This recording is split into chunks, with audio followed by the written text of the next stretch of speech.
Eccoci qua, ciao, ciao Andrea, ciao a tutti.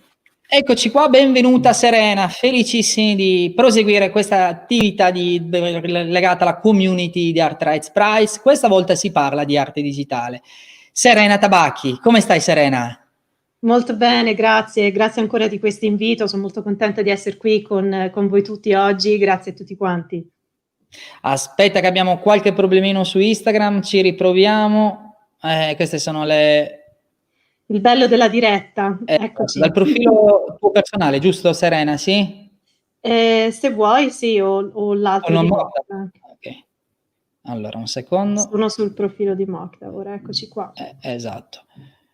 Un secondino solo e ci siamo subito.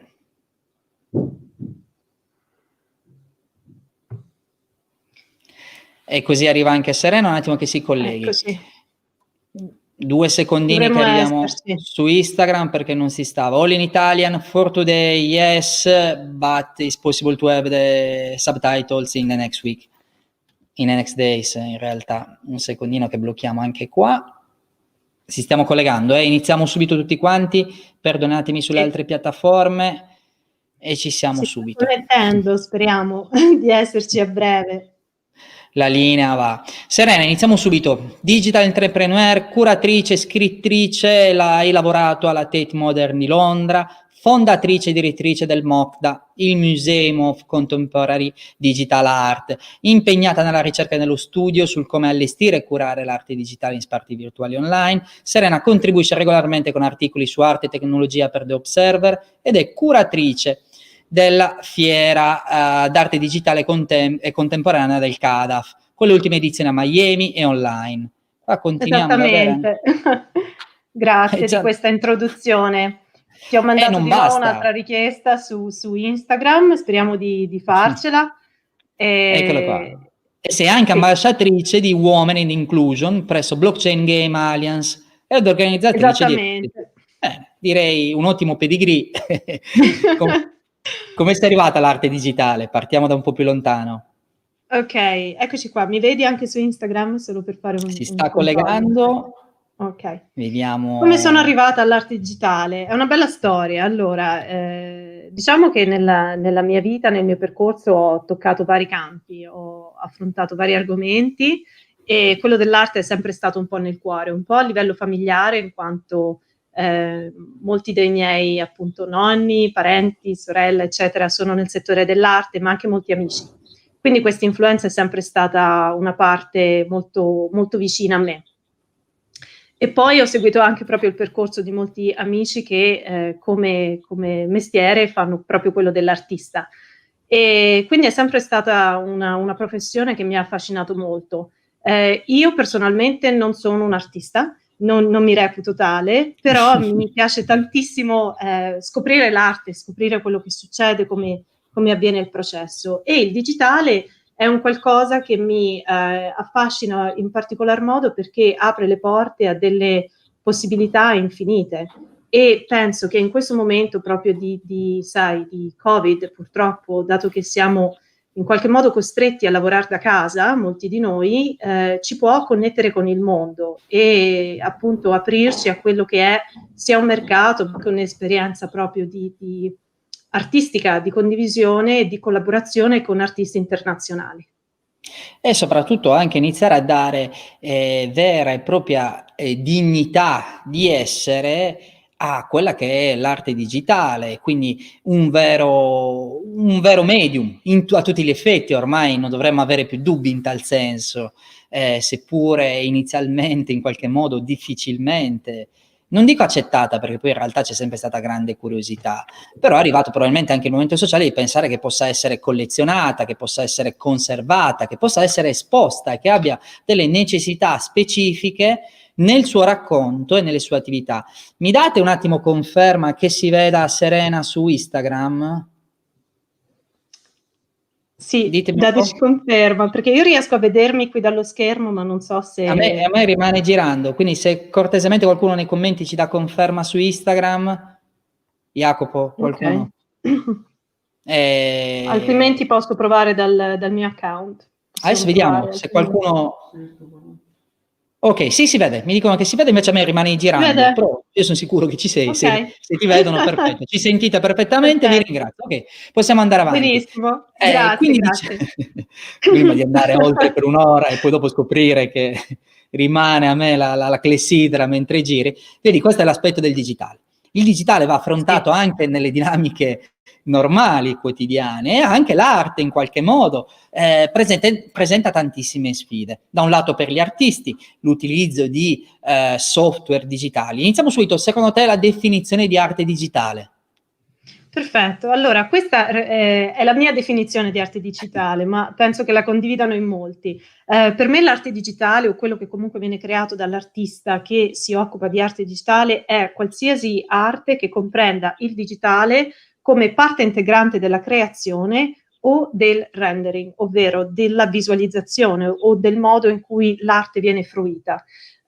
Diciamo che valuto in maniera molto profonda la comunione tra il fisico e il digitale e il modo in cui gli artisti si approcciano a utilizzare il mezzo digitale, che sia più tecnologico, quindi di software, ma anche proprio di hardware, e vedere come queste due parti in qualche modo si possono unire. Quindi penso a lavori per esempio di installazione, penso a lavori puramente visti su schermo o anche per esempio a fotografia digitale. Ed è interessante vedere come l'arte digitale, simile alla fotografia allora, non veniva definita arte per sé, ma veniva definita, sai, qualcosa un po' di ibrido a metà. Ed è interessante come l'arte digitale nell'ultimo periodo in realtà è stata propriamente definita arte digitale, per l'appunto, e si è creata proprio una corrente di sviluppo che va a integrare quello che è, per esempio, l'AI, no? Tutto lo studio sull'intelligenza artificiale, come gli artisti hanno cominciato ad esplorare questi nuovi mezzi per la creazione dell'arte. Quindi la mia definizione di arte digitale è appunto arte che include un elemento digitale nella sua creazione o nella sua fruizione. Secondo te vale anche, al di là del processo, diciamo, creativo dell'artista, anche l'output finale? Quindi in qualche modo, come la raccontiamo, quest'arte Sì, digitale? Come la esatto. esponiamo? Come può essere resa fruibile secondo te? Sì, penso che vi faccio un esempio, perché è un esempio che mi viene lampante. In questi ultimi mesi ho visto una cosa, per esempio, che è accaduta in molte città e mi ha toccato molto, perché ci sono molti edifici che sono rimasti appunto vuoti o comunque si sono privati di quello che era il loro business, no? E sono stati utilizzati a mo' di museo o di galleria d'arte appunto digitale, dove sono stati appunto installati questi grandi schermi dove l'arte è stata vista in maniera totalmente libera da tutti, e secondo me è uno dei fattori un po' scatenanti di questa pandemia in un modo positivo, nel senso che ci ha dato l'opportunità veramente di aprire le porte a musei e gallerie e di dare respiro all'arte. Quindi la fruizione dell'arte può avvenire tramite schermo, tramite installazioni, tramite proiezione, tramite il nostro schermo del cellulare, e non è più una cosa che è diciamo legata a una struttura fisica dove dobbiamo recarci, come appunto una galleria o un museo. Penso che siamo andati abbastanza oltre questo modello e l'arte digitale ci dà appunto l'opportunità di ampliare i nostri orizzonti e di ritrovarla intorno a noi a 360 gradi, tra lo schermo gigante in una città al nostro screensaver, e di condividerla anche con i nostri amici. E arriviamo anche, voi avete deciso di dargli una sede, no? Quindi nasce il Museum of Contemporary Digital Art. Ci racconti qualcosa? Come è nato? Qual è lo scopo, lo statuto? Adesso vediamo le... Certo, volentieri, grazie che lo stai condividendo qui. Allora, ti racconto un po' com'è andata questa fantastica esperienza, e devo ringraziare prima di tutto tutti i collaboratori che ci hanno creduto e ne hanno fatto parte. Questa esperienza è nata circa 2 anni fa, quando un gruppo di noi ci siamo ritrovati a Londra, nello specifico io, Dominic Perini e Tom Van Avermaet. Dominic si occupa di tutta la parte, diciamo, tecnica, mentre Tom è un curatore ma anche un direttore cinematografico. E eravamo tutti e tre molto appassionati di arte digitale. Abbiamo cominciato a sentire parole come blockchain, di cui anche tu, Andrea, sei molto familiare al riguardo, e ci siamo subito così interessati. Abbiamo cominciato a scoprire artisti che usavano queste nuove tecnologie e a vedere come l'arte poteva essere non solo fruita, ma anche proprio, ad esempio, comprata o condivisa, e come funziona anche tutta la parte delle royalties.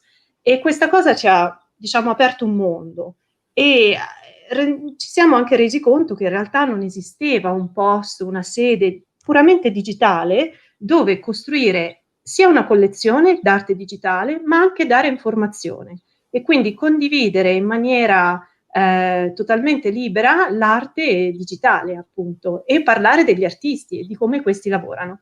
E così è nato Quindi MOT, una il Museo sede d'Arte totalmente Contemporanea virtuale Digitale. adesso, giusto?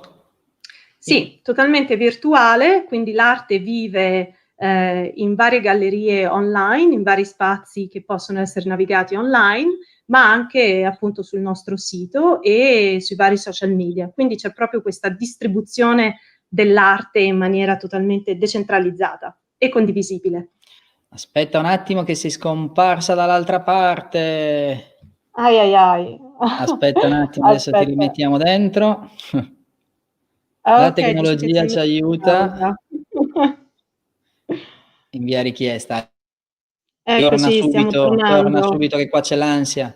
Eccoci, eccoci, siamo Ah, adesso ti tornati. vedo anche, guarda, almeno Vedi? son più sereno. Oh, Eccoci qua. perfetto, bene, bene, bene. Non si vede, non si sente, perfetto. Eccola qua, è tornata serena e adesso riprendiamo. Quindi Eccoci. una sede, anche virtuale, che possa in qualche modo ospitare, artisti o, operazioni. Poi la peculiarità, vedo tantissimi progetti, avete anche la possibilità di uno shop online, e quindi la vocazione è comunque di valorizzare questo percorso e di poter, in qualche modo trovare nuove forme di fruizione. Questa penso che sia la sfida più grande. E ripeto, come dicevo all'inizio, probabilmente anche dare la giusta posizione, la giusto rilievo a quella che in tutti gli effetti sta diventando un'arte da collezionare. In tal senso, cosa consigli tu a un collezionista che vuole approcciare l'arte? E poi iniziamo subito con gli artisti che saranno protagonisti di questa diretta. Certo, assolutamente. Allora, cosa consigliare ai collezionisti? Sicuramente di cominciare a vedere tutti gli artisti che in questo periodo stanno sperimentando con l'arte digitale, ma non guardare neanche soltanto ai super contemporanei, diciamo, contemporanei, ma guardare anche ad artisti che hanno cominciato a usare il digitale, per esempio, verso la fine degli anni '80, e riscoprire proprio la radice del digitale, della net art, per esempio, e andare proprio a farsi un po' una cultura a riguardo, perché credo che sia qualcosa che purtroppo se ne è parlato poco negli scorsi anni, e in questo momento c'è invece un boom sull'arte digitale, ma è bello andare a riscoprire anche proprio le sue radici. Quindi consiglio di seguire quello che ci piace, quello che ci affascina, perché di solito nell'arte quello che ci colpisce è sempre, sai, qualcosa che ci lega nel profondo. E quindi di seguire un po' il nostro istinto, le nostre passioni e coltivarle. E una volta che si è trovato quello che ci piace, andare a studiarne di più, diciamo, i contenuti e vedere un po' come gli artisti usano il mezzo digitale per creare. E penso che sia, non so, mi sento di consigliare questo. Questo è anche il ruolo che deve fare anche in parte il museo nell'accompagnare collezionisti, ma in generale appassionati visitatori, nel creare coscienza e conoscenza, quindi capire che cosa c'è dietro un progetto digitale o virtuale che sia, e cercare in qualche modo di raccontarlo nel migliore dei modi, rendendo poi omaggio e una maggiore completezza e fruizione. Artisti, una delle grandi dubbi è: chi è un artista digitale? Abbiamo dato prima la definizione, adesso sono curioso di chiederti cosa, faccio delle domande difficili così iniziamo a Sì. capire. Perché? Perché molti degli ascoltatori si pongono questa domanda: ma io che cosa sono?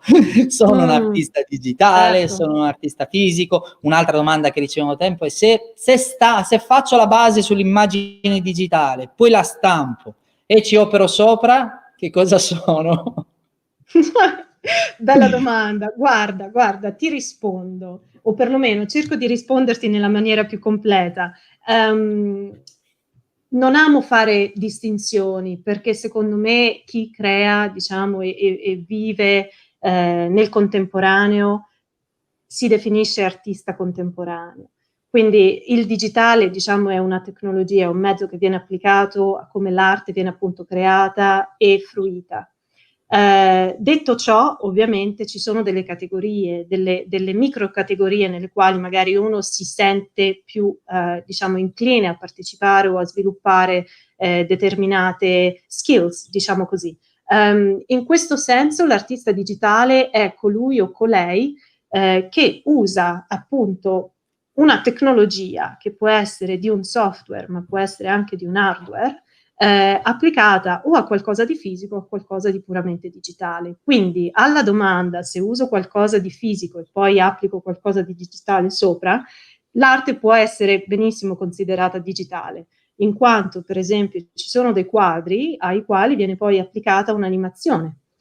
O viene poi applicato un movimento, e quindi questo può creare, diciamo, video, può creare le cosiddette GIF o delle animazioni.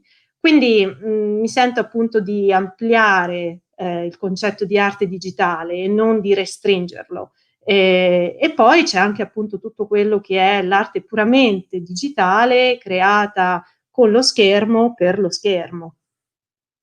Quindi diciamo che questi sono alcuni degli aspetti in cui considero l'arte digitale far parte di questo grande calderone dell'arte contemporanea. Sono bellissimi aspetti che capiscono anche la complessità di costruzione del percorso artistico che fa sottintendere anche la ricerca artistica del singolo artista e quindi della pianificazione anche di questi strumenti. Abbiamo qualche prima domanda anche su Instagram. Serena sarà anche giudice di Art Rights Prize? Sì, Serena è anche giudice di Art Rights Prize, quindi siamo iper felici di averla come capogiuria, anche come organizzatrice di questo. Quando si parla del premio, cosa ti aspetti di trovare in qualità di giudice dai candidati? Quali opere, quali tipologie secondo te? Bella domanda, bella domanda. In Guarda, generale, parliamo di grandi Art sì, Rights. sì. Guarda, la cosa che mi aspetto è di vedere il modo in cui gli artisti usano il mezzo digitale in maniera creativa e di vedere, sai, modi in cui magari il digitale non è stato utilizzato, no? Vedere appunto come questa creatività può essere sviluppata, soprattutto in un momento in cui la condivisione dell'arte è fondamentale, proprio perché le istituzioni, le gallerie spesso rimangono chiuse, e quindi mi aspetto di vedere qualcosa che possa essere condivisa e sì, che possa essere condivisa, che sia, non so, in inglese mi verrebbe da dirti daring, che sia qualcosa di spontaneo. Adesso dicono traducilo. Come lo posso tradurre? Sì, che sia spontaneo, che sia qualcosa di creativo, qualcosa che magari non è stato un modo di utilizzare la tecnologia in maniera creativa. Ho ripetuto lo stesso concetto più volte, ma penso di averlo Serve comunicato. ribadirlo e chiarirlo. Yuri da Catania, da 3 anni sto facendo un progetto fotografico di street photography all'interno di un mondo virtuale che poi stampo in modo tradizionale. Come può essere definito? Interessante. Quindi la fotografia viene fatta all'interno di un metaverse, quindi di un mondo virtuale? Per capire. Mi sembra di capire così. Sarebbe di sì. Allora lui dice: facciamo una fotografia di street art all'interno di un mondo virtuale. Quindi sì. Bella, Ok. Bel progetto. Sì, direi sicuramente digitale. Se la fotografia viene appunto creata in un ambiente digitale, direi che si può definire tale. Facciamo una petizione per intervistarla più spesso. Hai visto? Ha detto richiesta. Salutiamo anche Momarte Molto che volentieri, molto di volentieri. riferimento per gli acquisti online del fisico, vediamo se si dotano anche per il digitale. La linea purtroppo è molto disturbata, spero di continuare a assistere. Daniela, se ci sono problemi su Instagram, trovi su YouTube la registrazione, quindi puoi andare sulle altre piattaforme. Qua purtroppo è quello. Possiamo aggiungerla anche più tardi, sempre anche su Instagram, volendo. Esatto, poi Se non dopo si vede aggiungeremo bene. anche la registrazione. Che cosa ti colpisce maggiormente nella candidatura di un artista? Quindi abbiamo parlato prima del suo approccio, che cosa ti aspetti di trovare all'interno della candidatura completa? Quindi che cosa andrai a visualizzare? Vi ricordo che ogni artista potrà, e se vi porrà alla vostra attenzione 3 opere, portfolio, e il suo portfolio e la biografia. Come pensi di affrontare questo percorso? Allora, guarda, nella candidatura mi piacerebbe leggere il modo in cui l'opera d'arte che viene appunto mandata per il premio abbia in qualche modo, o comunque l'artista abbia fatto un percorso critico nel modo in cui l'arte è stata selezionata e proposta per questo premio. E in questo mi riferisco a come l'opera d'arte possa porsi in maniera critica nei confronti della società e del sociale. Quindi mi piacerebbe vedere qualcosa che sia connesso con la comunità, con il fatto che appunto l'arte digitale ha questo bellissimo vantaggio che è molto facile da condividere, e quindi vorrei leggere in chiave critica come questo rapporto con il sociale si connette all'opera d'arte per questo premio, in quanto appunto quest'anno così particolare credo che ci ha in qualche modo suscitato molto, e quindi vorrei vedere questo nella candidatura degli artisti. Questo credo che sia un punto di osservazione molto molto interessante. Abbiamo vissuto momenti sociali, personali, ma anche digitali molto forti. Negli ultimi 6-8 mesi la nostra quotidianità è stata passata interamente in qualche modo per canali digitali, seppure le ultime statistiche dell'anno scorso dichiaravano 6 ore al giorno circa sui device mobili. Quest'anno sono curioso perché supereremo le 12 di media, nel senso che giocoforza privati, soprattutto nel periodo di lockdown, completi o parziali, molte attività si sono svolte in maniera differita, dallo smart working anche semplicemente a passare le ore per chi si è trovato in qualche modo in pausa. L'artista sono sicuro che può cogliere tantissime sfumature in questo senso, oltre secondo me anche a indagare su sistemi di comunicazione e di ricerca da inglobare in quella che è la socialità, nel bene o nel male, insomma. Credo che ci siano tanti spunti di riflessione. Valentina, nell'intervista pubblicata su Artright, Serena dice che nelle valutazioni dei progetti considera molto la tensione tra sperimentazione materiale e quella digitale. Che cosa significa? Grazie Valentina di questa domanda. Sì, te lo spiego subito. Quello che intendo è vedere come l'aspetto fisico, in alcuni casi degli artisti digitali, faccia una sorta di merge, quindi una sorta di fusione con l'aspetto digitale.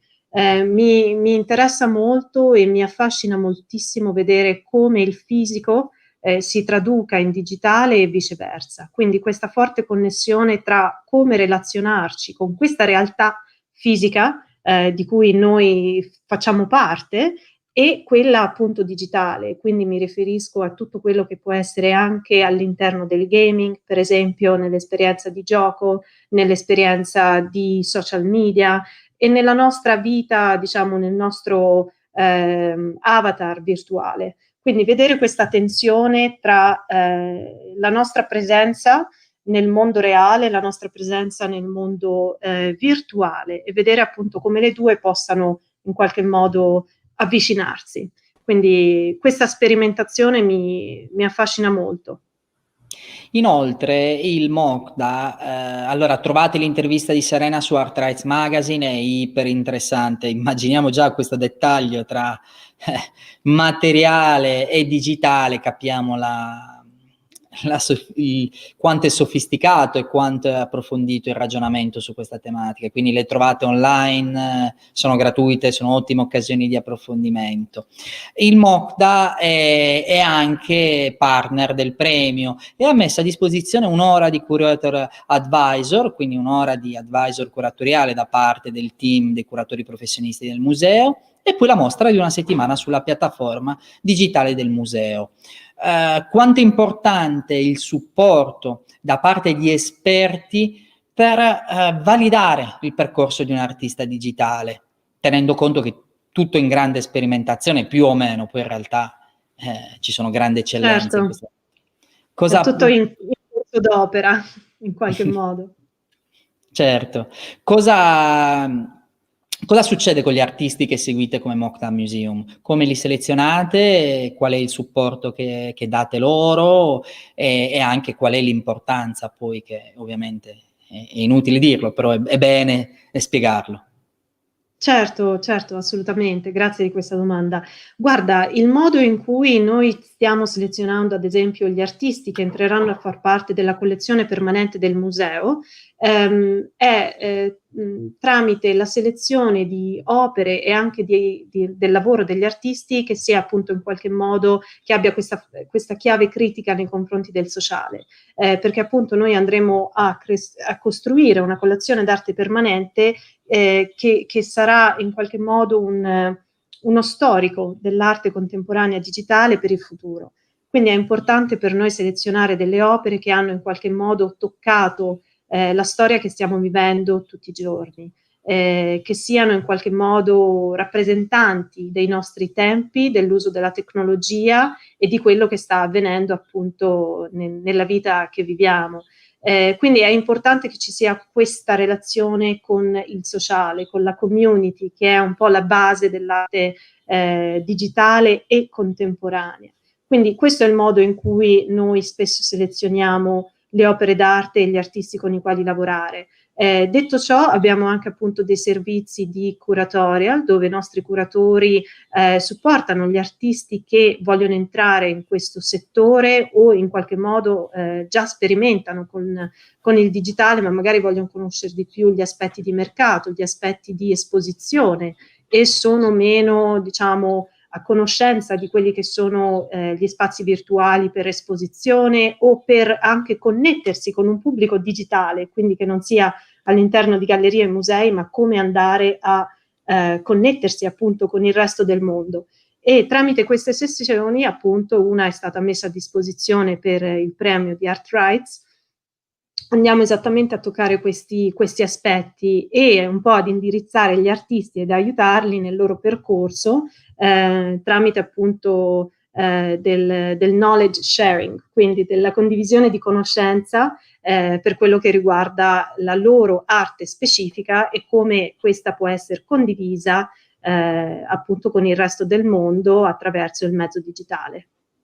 Una grande opportunità che è quella di potersi comunque rapportare a un'istituzione e soprattutto avere delle validazioni. Ricordiamo che il ruolo dei musei è proprio quello di raccontare al grande pubblico, al piccolo pubblico di appassionati, ma soprattutto di raccontare nel tempo e di, passami il termine, storicizzare o comunque mettere agli atti un momento, un'attività importante e far sì che questa possa essere raccontata al più ampio numero di persone, si spera. Quindi il momento e l'incontro con un museo, quando abbiamo pensato a Serena e al MOCDA, era per noi molto importante trovare un'occasione. E c'è da un lato l'aspetto del premio, quindi che la stessa Serena, che valuta quotidianamente progetti, possa in qualche modo vedere anche i partecipanti, quindi vedere il loro portfolio con una particolare attenzione, ma soprattutto per i vincitori e chi verrà selezionato da loro poter entrare in un contesto che sicuramente è di carattere soprattutto internazionale e che possa mettere in confronto. C'è una domanda su Instagram: essendo la direzione e coordinazione di un progetto come il MOCTA, quali sono i pregi e i divertimenti di ricoprire questa posizione? Cosa ti perdi rispetto a essere una semplice curatrice? Ma che domande che ti fanno, eh? Wow, wow, grazie di questa domanda. Allora, cominciamo con i pregi e i divertimenti, dai. Almeno Allora, qualcosa di buono. sicuramente, guarda, il fatto di avere la possibilità di conoscere artisti e correnti artistiche da tutto il mondo, con le quali spesso non entri in contatto se comunque lavori in un'istituzione o comunque in una galleria che è, diciamo, più stabile o centrata su un territorio. Ti faccio un esempio: ieri ho parlato con due artisti, uno di Johannesburg e un altro di Cadiz in Spagna, e scopri, diciamo, personalità, correnti artistiche e modi di utilizzare il digitale in maniera totalmente diversa. Quindi questa per me è una cosa, cioè è una continua scoperta, è una continua, sai, illuminazione, e questa cosa mi rende veramente felice del mio lavoro ogni giorno. Quindi questi sono i elementi, la scoperta di arte e artisti internazionali. Un'altra cosa che mi diverte tantissimo è mettere in contatto queste persone, farle collaborare insieme, perché appunto nelle opere digitali nasce anche appunto questa facilità con la quale persone che non si sono mai viste condividono uno studio virtuale, digitale, in cui creano delle opere assieme, ed è una cosa stupenda. E tramite appunto la tecnologia riescono anche a monetizzare e a preservare l'arte in modo appunto appropriato rispetto a quello che è l'opera digitale. Non ci Cosa sono mi limiti. perdo? E non ci sono limiti, Questa è esattamente, una grande, esattamente. grande cosa. Cosa ti perdi? Cosa mi perdo? Cosa mi perdo? Allora, rispetto ad una semplice curatrice, diciamo che secondo me non c'è una semplice curatrice, perché tutti i curatori hanno una loro storia, un loro percorso, e tutti in qualche modo hanno un po' una loro unicità. Quindi penso che sono tutti in qualche modo speciali e unici. Diciamo, rispetto all'avere una posizione fissa in uno spazio fisico, sicuramente ti perdi magari quella connessione con un gruppo che ti segue, che sa che tu sei lì, che diventi, sai, una sorta di punto di riferimento per quello che riguarda la comunità locale. Perché comunque mi piace tantissimo ritornare, ad esempio, anche in Italia, dopo aver vissuto tanti anni all'estero, e ritrovare quei luoghi cari, dove sai e ti aspetti di trovare certe cose, quindi c'è questo senso di connessione anche con il territorio, con il luogo. Nonostante le gallerie e i musei ad oggi sono tutte comunque aperte ad un respiro internazionale dell'arte. Ad ogni modo, credo che avere questo senso di community in uno spazio è anche questo molto bello e importante, ed è giusto che si preservi. Penso che nel digitale però si ha l'opportunità, diciamo, di avere un respiro molto ampio, di visitare tutto il mondo, se si vuole, in un giorno. Questo credo che sia una grande opportunità che dovrebbe riguardare non solo chi fa arte digitale nativa. Adesso facciamo un attimo un excursus, ma pensiamo al digitale come un'opportunità di rappresentazione, quindi in dato di fatto, anche se non è il medium principale di molti artisti, il digitale rimane permane una opportunità per poter anche solo raccontare in maniera differente la propria arte. Magari non si ha un percorso di arte vero e proprio dal punto di vista di collezionismo, di ricerca artistica, ma comunque sempre di più ci sono artisti che utilizzano anche più medium, no? Che attualmente utilizzano sistemi anche digitali per la creazione delle loro opere. Damien Hirst ha pubblicato da poco una limited edition di beneficenza interamente fatta in digitale con Fondazione Prava. David Hockney, sono famosissime le opere realizzate con l'iPad, e ciò nonostante vende i suoi bellissimi quadri a 90 milioni. Quindi insomma Sì. possono esserci anche delle declinazioni differenti che in qualche modo vanno raccontate. In Italia come viene percepita l'arte digitale? Gli artisti sono in aumento dal punto di vista del collezionismo? C'è mercato? Ecco, sono 3 domande chiave, direi. E mi auguro appunto che anche ArtRights aiuti in questo senso la conoscenza di quello che il digitale può fare in Italia, perché credo che già state facendo molto. Per quanto riguarda il mercato, ti dico la verità, sono in qualche modo nuova a quella che è la realtà italiana, in quanto ho vissuto 11 anni all'estero, e sono brevemente rientrata in Italia, vediamo poi dove il mio percorso mi porterà, ma credo che sia comunque in aumento. Voglio per esempio menzionare il fatto della criptoarte e menzionare alcune esposizioni, per esempio, che sono avvenute poco tempo fa a Roma. È un'esposizione fatta appunto dalla nostra Eleonora Brizzi, che è anche qui, che ascolta, dove c'è stata appunto una mostra di arte fisica e digitale allo stesso tempo. Quindi credo che sia un movimento in aumento, il mercato è in espansione e credo che quello dell'arte digitale sia uno dei pochi mercati meno in crisi al momento, proprio perché si valuta molto di più il collezionismo digitale spesso rispetto a quello fisico o dell'antiquariato, ad esempio. Quindi credo che Spieghiamolo in un pochino, il questo... collezionismo legato anche alle criptomonete, che è un po' il dettaglio, le più famose sono state le CryptoKitties. Sì, Eh, sì, o i CryptoPunks, per esempio, non so se qualcuno li Se ha lo visti. racconti 2 minuti giusto per capire qual è la Certo. differenza, sicuramente sarà d'aiuto. Volentieri, volentieri, certo. Allora, quando parliamo di criptoarte, parliamo di, in qualche modo viene chiamata criptoarte, anche se in maniera errata, direi, perché cripto si riferisce a tutto quello che può essere in qualche modo comprato e collezionato con criptovalute, e quindi spesso questo viene appunto tracciato su blockchain. Il blockchain non è altro che un ledger, quindi una sorta di archivio dove viene tracciato uno storico, quindi immaginate una sorta di alfabetizzazione, diciamo, con un timestamp, che è quindi una sorta di voler dire questo giorno a quest'ora quest'opera è stata creata, è stata venduta, poi è stata rivenduta, i diritti d'autore appunto tornano all'artista, e quindi è tutto trasparente, e questo nel settore dell'arte è un'innovazione, diciamo, unica, rivoluzionaria, in quanto l'arte spesso è stato sempre considerata, sai, un mercato abbastanza privilegiato. Invece in questo modo si apre a tutti in maniera totalmente trasparente.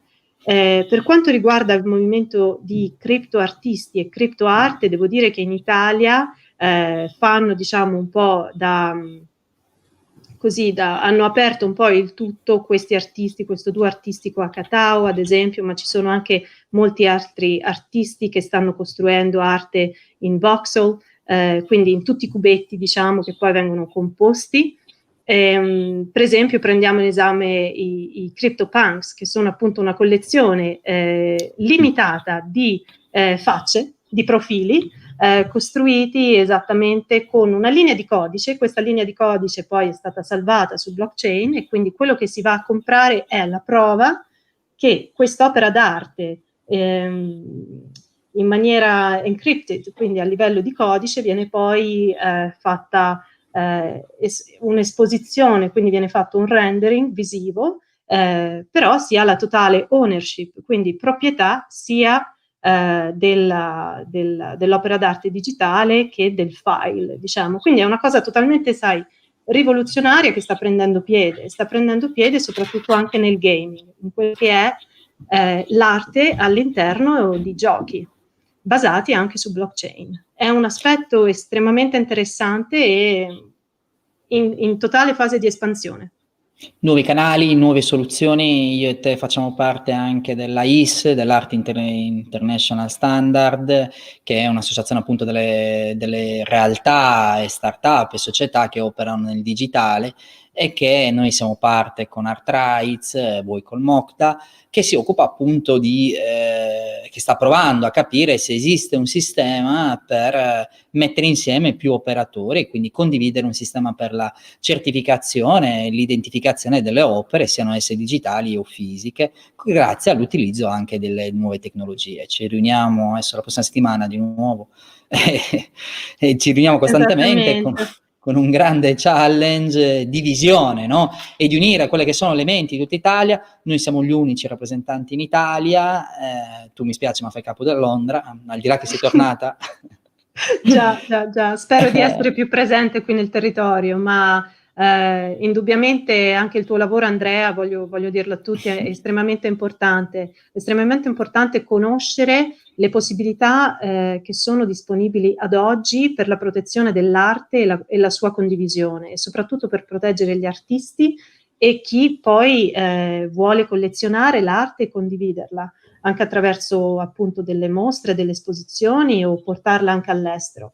E in questo invito tutti appunto a seguire i corsi di Andrea, perché sono estremamente informativi ed è proprio un modo per avvicinarsi all'arte e appunto alle soluzioni, nuove soluzioni tecnologiche e di standard per quello che riguarda appunto la protezione dell'arte e la sua condivisione nella maniera più trasparente possibile. Grazie tante, poi è un piacere, trovate tantissimi video in tal senso, articoli, libri, infatti qua chi scrivono: "Sono curiosa di approfondire la mia conoscenza sull'arte digitale, quali strumenti o fonti consigli?" Te l'ho appena citati, ci sono tantissimi libri, video, Sono Prodomia, anche ne possiamo sì. citare tanti, c'è dall'arte post coronavirus a Professione Arte, dove si parla proprio di queste tematiche. Dicevamo bene, capiamo come proteggere l'arte, perché se già oltre il 50% delle opere sono false, messe al mercato sono quelle fisiche, il digitale sta ponendo delle sfide che sono ancora più estreme, perché ovviamente la riproducibilità e l'aspetto di poter ricondividere un file digitale pone grandissimi dubbi dal punto di vista della conservazione, dal punto di vista dell'obsolescenza delle opere d'arte, dei formati che potrebbero non essere più leggibili in futuro, viceversa, dei sistemi di archiviazione che li contengono. Perdo l'USB, ho perso il file, faccio una copia, quello originale o non lo è. Allora si aprono estremi ragionamenti sui quali per fortuna persone come Serena, noi, la IS, sta ragionando tutti i giorni, si sta confrontando a livello internazionale con gli artisti in primis per poter trovare delle soluzioni. Questo credo che sia interessante. C'è Giuseppe Ghiro, mi fa sorridere: il luogo fa l'artista o l'artista fa il luogo? Che sembra scontata come domanda, ma in realtà qua ci casca il pennello.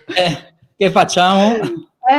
Già, guarda, questa è una domanda molto interessante perché, guarda, non saprei come risponderti, perché se consideri il digitale e consideriamo i luoghi digitali, possono essere ovunque e solamente dentro di noi. Quindi in questo senso direi che è la comunione di questi due luoghi, quello interno e quello esterno. Quindi diciamo che è un fine balance, no? È una linea, è Molto un sottile. puntino nel centro dove siamo così bilanciati tra il reale e l'irreale.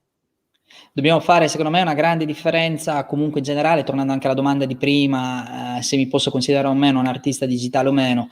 Allora, noi come Premi abbiamo dato una direzione che in cui vi sia un elemento finale, vediamo l'aspetto digitale, un elemento finale, come nel caso di un retouché, quindi stampo il digitale, noi lo stiamo considerando come un mix and media. Perché? Perché l'opera non nasce per essere fruita interamente digitale. È vero che c'è l'usufrutto di un sistema tecnologico, ma non è quello l'output finito. L'output finito è considerato quindi l'elemento finale, quello. Allora, a me piace considerare il digitale, questo lo dico poi personalmente, come un medium. Allora, il digitale deve essere considerato a tutti gli effetti e connesso al pari di come compro un pennello zero, una pittura, ai vari strumenti di elaborazione grafica, che sia Illustrator, Photoshop, le GIF, tutto quello, After Effects, l'intelligenza artificiale. Dobbiamo capire però qual è la visione artistica, e quindi la mia domanda è: se la tua arte nasce per essere, rimanere digitale, anche poi nell'output, probabilmente sì, sei un artista digitale. Se utilizzi sistemi di ritocco, oggi purtroppo questi fanno, purtroppo per fortuna, più Sì, per fortuna diciamo, fanno fanno parte della parte. produzione dell'artistico, cioè è difficile trovare artisti che fanno anche solo i bozzetti interamente manuali. Ce ne sono, adesso leggeremo nei commenti, io faccio tutto a mano, felicissimo, bellissimo di questo, però dobbiamo capire che magari la post-produzione, fare i bozzetti velocemente, le composizioni, i fotomontaggi 3D, in dato di fatto state usando degli strumenti digitali. Ciò non vuol dire che però l'opera finita sia quello strumento, no? Pensiamo anche agli scultori. Oggi sempre di più utilizzano macchine CNC. Le opere vengono fatte a volte tridimensionalmente, poi ripreparate il bozzetto e via. Nel caso della scultura prima si avevano tantissimi assistenti, tantissimi garzoni, apprendisti di studio che andavano a picchiettare. Oggi questo lavoro lo fa la macchina accorciando la sgrossatura. Ricordiamoci sempre che anche la legge del diritto d'autore riconosce parliamo quindi di legge, non di dichiarazioni, ma riconosce la paternità e la visione a colui che, anche avvalendosi di professionalità esterne, ha comunque dato l'incipit e la visione, quindi la capacità. Quindi io vedo questo, ecco, questa è la differenza Assolutamente. sostanziale. Hai Quindi fatto la ricerca. un'ottima distinzione, e son d'accordo con te che appunto quando c'è l'unione tra fisico e digitale, se poi, diciamo così, la manifestazione ultima dell'opera, si manifesta nella forma fisica, è bene che questa sia definita appunto mixed media, perché appunto se l'artista concepisce l'opera come fisica, come elemento finale, è giusto che venga considerata così. Ciò nonostante il digitale può essere applicato nella sua creazione. Per chi fosse meno avvezzo mixed media, intendiamo quindi l'utilizzo di più tecniche, supporti, oggettistica che in qualche modo difficilmente possono essere classificati, oppure ci sarebbe un elenco più lungo. Pensiamo a chi utilizza, che so, i materiali di riciclo, oppure anche semplicemente usiamo acrilico, olio, pennarello e spray, o stampa digitale con le finiture. Ovviamente, lasciando perdere un attimo i retouché che possono afferire alla stampa più che ancora all'arte digitale in generale, però in questo caso si utilizza. C'è una domanda, Gene Pais, guardatela, poi lei è bravissima, fa dei collage, utilizza il digitale, veramente brava. Come vede il rapporto tra Destige e avanguardie artistiche nel mondo dell'interpretazione digitale? È per te Allora, questa, eh? sì. Guarda, secondo me è importante appunto vedere il rapporto che c'è tra l'arte, le varie avanguardie, i vari movimenti. Credo che sia importante comunque mantenere sempre una visione molto aperta su quello che è la sperimentazione. Secondo me è importante non mettere delle barriere, ma anzi avere comunque una mentalità molto aperta in quello che poi la rappresentazione dell'arte va a regalarci, a comunicare.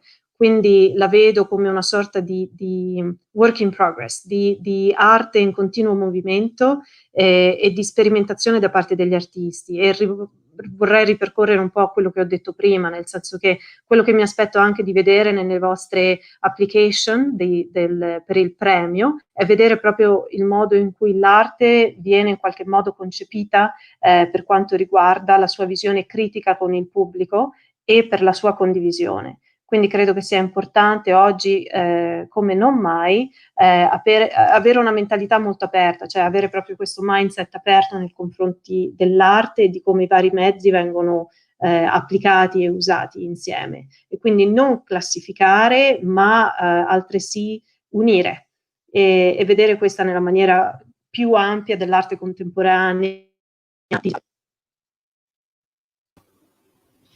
Bellissimo. Ci sei, Serena? Sei la linea a posto? Sì, eccoci. Perfetto. Sì. Questo è È un un po' lenta bellissimo oggi, concetto. ma ci siamo. Anche qua piovigina, guarda, tutto bello, tutto Anche tecnologico, qui. basta un po' di pioggia e siamo in mezzo a una strada. Anche qui. Questo, quindi dobbiamo iniziare a capire anche questo. Molto sensibile, molto sottile la linea, quindi capiamo come l'elaborazione anche artificiale e digitale poi debba andarsi gioco forza a contestualizzare nella ricerca artistica attuale, sociale, della vita quotidiana e fisica. Io credo che a voi sia chiamata più che mai, quindi agli artisti digitali, l'asticella è ancora più alta, perché è tutto da fare, è tutto da esprimere, Tutto quindi da ci sono scoprire. infinite opportunità creative, ma a mio avviso anche tante attese, perché abbiamo già una base che conosciamo tutti del digitale, che non è Photoshop, non è l'utilizzo, quindi proviamo a capire come le tecnologie possano davvero dare una risposta. Questo è un mio personale appello, ecco, in questo. C'era Brizzi, Assolutamente. se avete delle domande cortesemente procedete adesso o lo potete fare nei commenti, visto? Manco dire tacete per sempre, che bello, no? Dice, lo potete fare nei commenti perché il digitale ti permette questo, però diciamo che se volete una risposta immediata da parte di Serena e mia, questo è il momento. C'era Eleonora Brizzi che era perplessa, Eleonora stupiscici, non Eleonora, tra troppo. l'altro, la saluto in diretta, lei appunto è stata la curatrice di Renaissance 2020 in cui abbiamo anche noi presentato un pezzo assieme e ha fatto una mostra eccezionale a Roma e appunto unendo arte fisica e digitale ed è una delle curatrici del MOCTA, quindi mi fa molto piacere che è qui Allora, presente con noi. magari E anche tra con lei l'altro saremo in futuro. Ho detto, siccome mica abbiamo finito qua, Serena, non ti lasciamo. Ho detto, magari se ti fa piacere, in veste proprio di curatrice del MOCTA, ci racconterà qualcosa. Vi ricordo che queste sono è la prima settimana della community. Oggi Serena, poi in chiusura ripeterò. Mercoledì proseguiamo con Abart come spazi fisici e poi Isoropium Gallery, ma dal 16 di dicembre poi tutto quello che sarà nella finale sarà continuativo, quindi ogni settimana avremo contenuti e magari in quell'occasione, se ti fa piacere, vediamo questo suo dubbio, come lo esprime, vediamo se anche Eleonora volentieri. ha qualcosa da raccontarci. Aspetta che c'è una bella Volentieri. domanda. Ero perplessa sulla definizione di mix e media, ma ci sto pensando. Allora Eleonora, lo buttiamo qua, siamo curiosi di darti più tempo, non che tu ne abbia bisogno, ma la prossima volta ce lo dirai tu in diretta e racconterai questa visione e anche questa definizione. La tecnologia è un'arma a doppio taglio, aiuta l'artista ma pone pure il dubbio dello spettatore se si tratti o meno di bravura dell'artista stesso. Sarà l'opera fisica a dirlo? Molto interessante, guarda, in qualche modo condivido questa tua domanda e perplessità, in quanto spesso alcuni artisti, come diceva prima Andrea, no? Si appoggiano, diciamo, a questa base tecnologica che in qualche modo ormai tutti un pochino abbiamo. Negli ultimi 20 anni penso che la tecnologia ha fatto parte anche proprio dell'educazione, del percorso scolastico di molti di noi. E non considererei questa un'espressione artistica. Detto ciò, saper utilizzare il mezzo aiuta, ma non è la risposta. Il mezzo deve essere utilizzato in maniera creativa o comunque deve dare una sorta di risposta in chiave appunto critica, secondo me profondamente nel sociale, ma anche appunto personale, e in un certo qual senso non sono le cose complicate ad essere le opere definite tali. A volte spesso la cosa più semplice, la cosa più immediata, è la cosa che ha un potere maggiore nel comunicare quello che l'artista vuole appunto esprimere. Quindi non vorrei cadere nella trappola del pensare, nel pensare che il digitale deve per forza rappresentare la complessità nell'utilizzo del mezzo. Anzi, a volte la cosa più semplice è la cosa più d'impatto e che rimarrà poi nella storia. Quindi è più che altro il modo in cui si utilizza la tecnica digitale in maniera critica. Quindi l'opera fisica può darci questa risposta oppure no. Ma io direi, Sta tutta cioè, all'artista. una fatica a capire che, e questo ce n'è tante dichiarazioni, interviste, anch'io posso confermarlo, davanti alla perfezione tecnica preferisco la visione della ricerca artistica. E questo vale nel fisico, e ora non vedo perché nel digitale questo non debba essere applicato. Ci deve essere un ragionamento, ci deve essere una ricerca artistica, una visione, è comunque una visione che si parla di insieme, poi le competenze tecniche, ci sono grandissimi artisti che utilizzano anche la tecnologia, non è detto che poi siano loro a programmare fisicamente, ma lo utilizzano quale sistema e mezzo per arrivare. C'era un'altra domanda qua su Facebook: quanto l'opera deve essere autonoma dalla sua spiegazione? Questo vale sia per il digitale che il fisico. Nel digitale?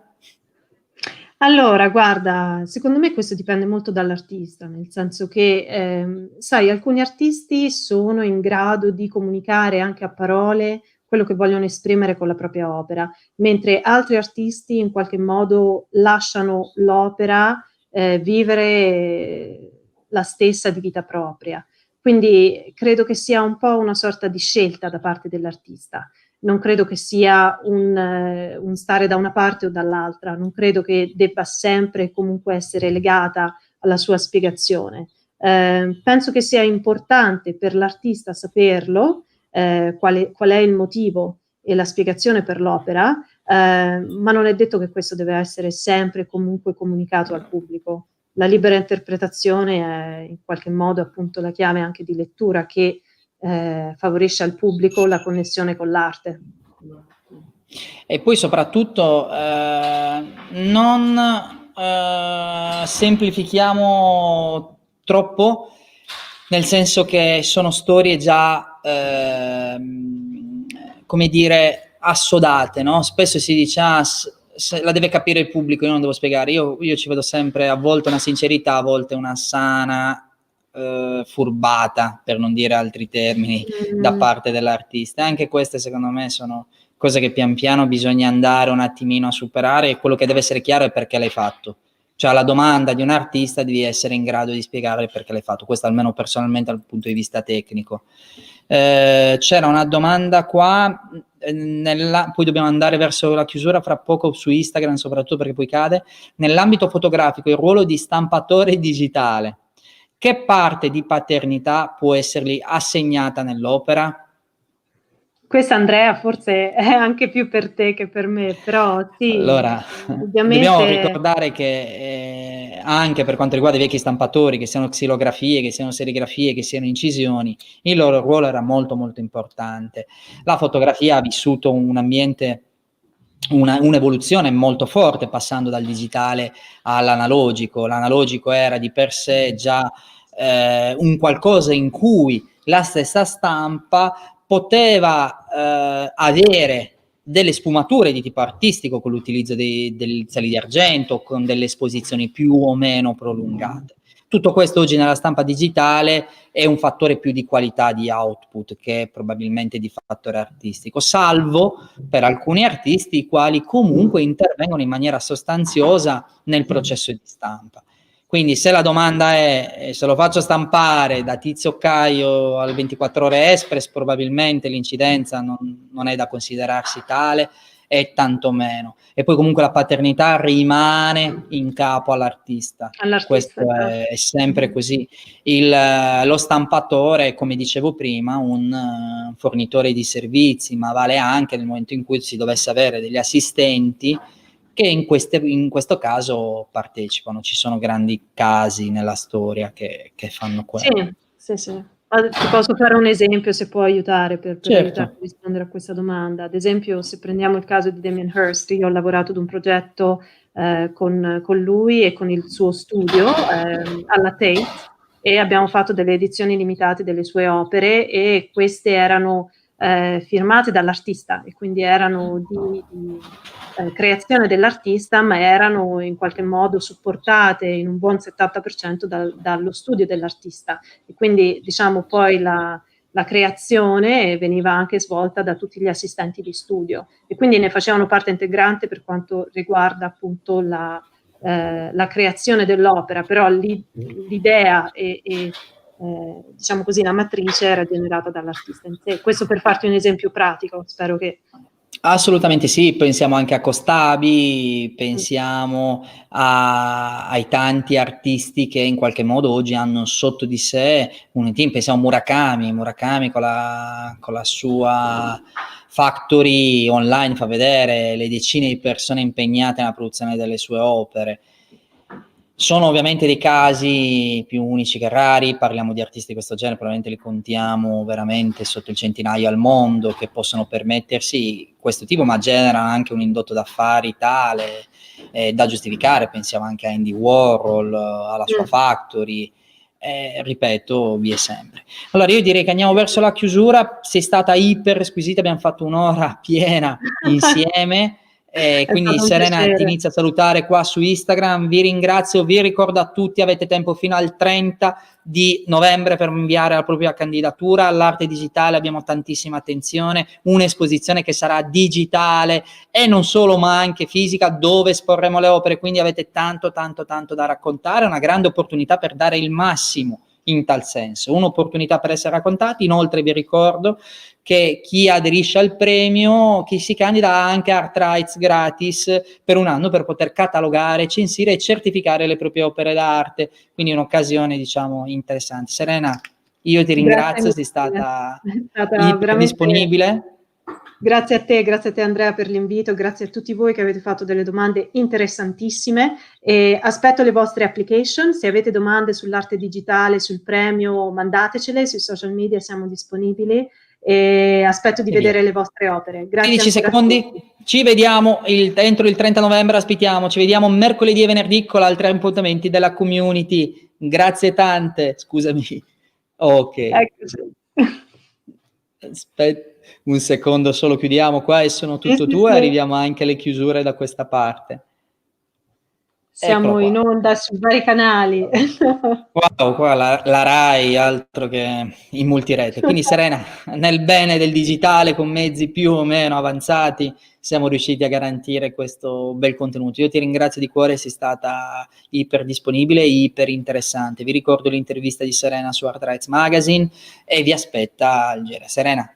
Grazie a te, è stato un piacere. A Ci prestissimo. racconteremo perché poi sarai tu a premiare i finalisti, quindi ci vedremo online e nella sede digitale saremo ben felici di farti fare un giro con noi a braccetto virtuale questa volta per poter raccontare i finalisti di Art Rights. Grazie tante a tutti. Grazie A a voi. presto. A presto. Ciao, ciao, ciao.